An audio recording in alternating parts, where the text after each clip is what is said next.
Hey guys, welcome back. I thought today I would do a quick updated planner system recap. I did one in July. If you are curious, if you want to see what I was kind of doing before, I will link that up in the cards below. But this is my current planner stack. I've got 3 planners and really 2. These are journals and one of these is my planner, but I thought I would just kind of walk through how I'm using all of these since I do get questions about how I use all my planners together. So let's get into it.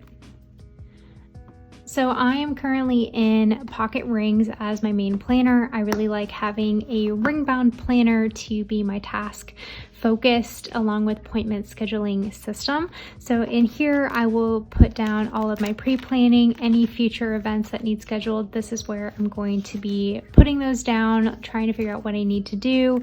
I pre-plan in my weekly spreads and I will put down any events that come up or tasks that I think I need to accomplish throughout the month. If I want to break that down into subtasks, I will do all of my pre-planning on the weekly spreads.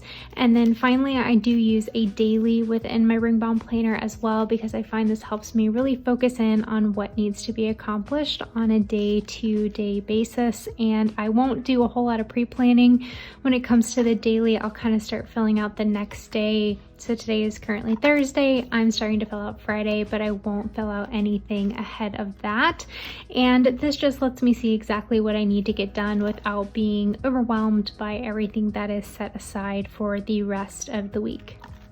In the back of this planner, I have other sections as well. Ring-bound planners work really well for trackers for me. I like tracking habits at a year-long basis, and I find that the rings work out really well for that because I can have a consistent tracker throughout a setup, where when I was in a bullet journal, I typically would go through 2, 3, up to 4 bullet journals a year because I like to write everything down, and having just like one insert that I can kind of keep from month to month, setup to setup, works really well for me in ring bound planning.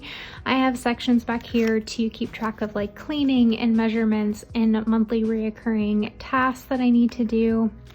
I've got a couple finance spreads in here, plenty of reference notes and information, running lists that I need to take care of on different items, along with my recipes and meal planning that I kind of keep in the back as well. And the thing I like about ring planning is you can always add something or remove something if it's not currently working for you, and it's something that I will kind of add and take away from my system as needed. So I also do not keep any of my inserts at the end of the month when it comes to my ring bound planning. I will use them throughout the month, and at the end of the month I kind of do a quick review to see if there's any information that I need to capture, but otherwise I pull them out of my planner and I don't hang on to them because I don't need them.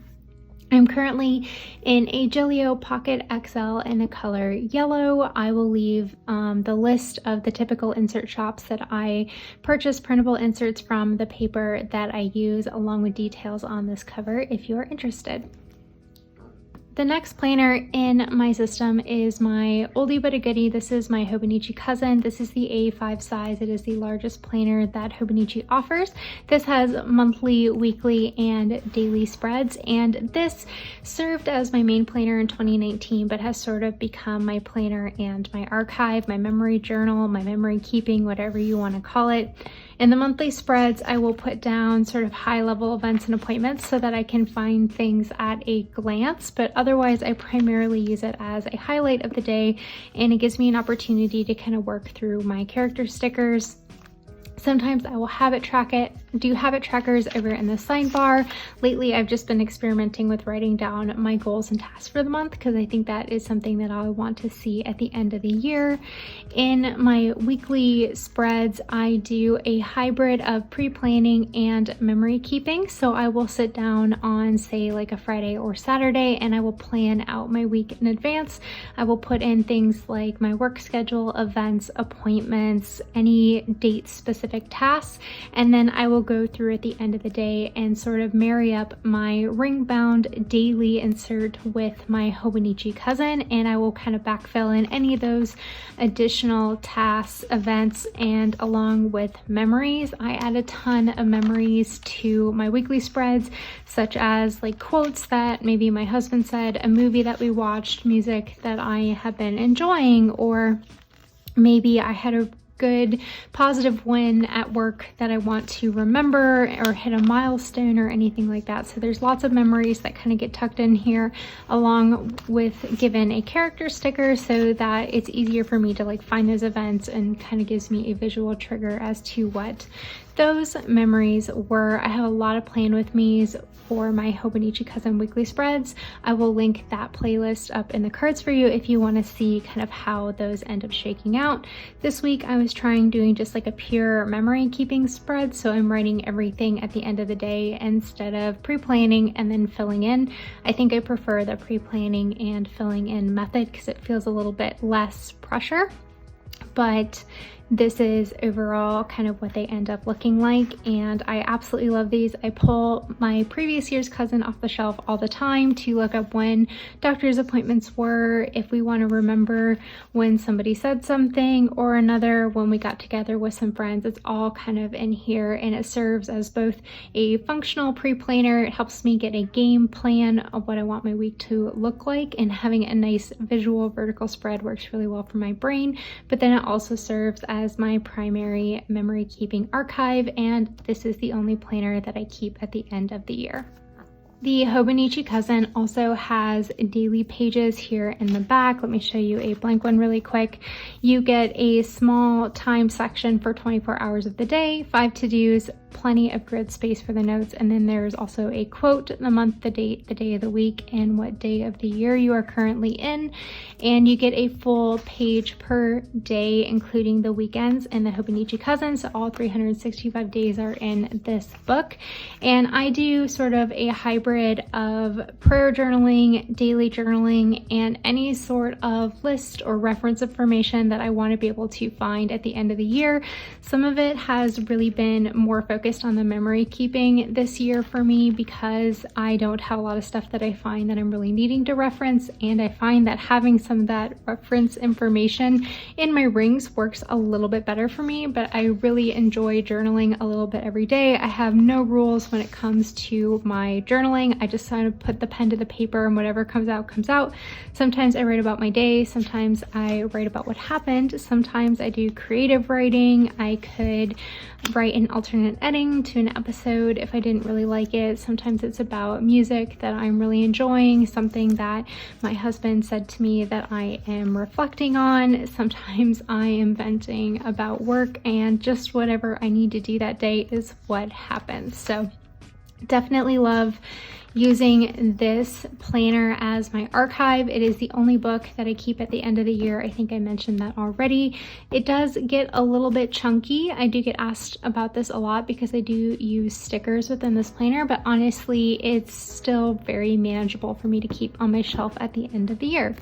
This is in a Midori A5 clear cover that I've kind of just stretched out over time, and I've tucked some sterling and ink vellum into the cover.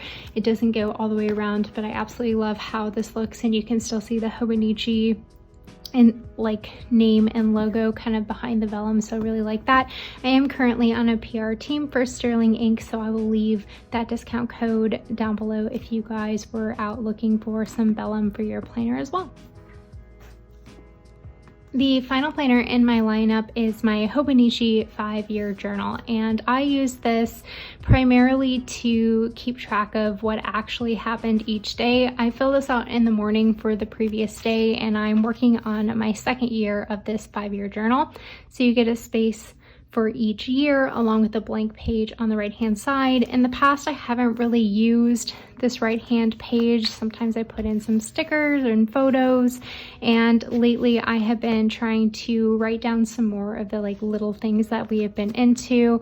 So songs that I liked, quotes from my husband that I think were funny. If I sold a bunch of stuff on a secondhand app, I would write that down. If we went for happy hour, when I moved from my Apple Watch to my Fitbit watch, those kind of like little things, I'll kind of been adding that in. Or maybe if my husband did something for me that he went out of his way for and I want to remember that, I think that those are going to be fun to look back on at the end of the 5 years.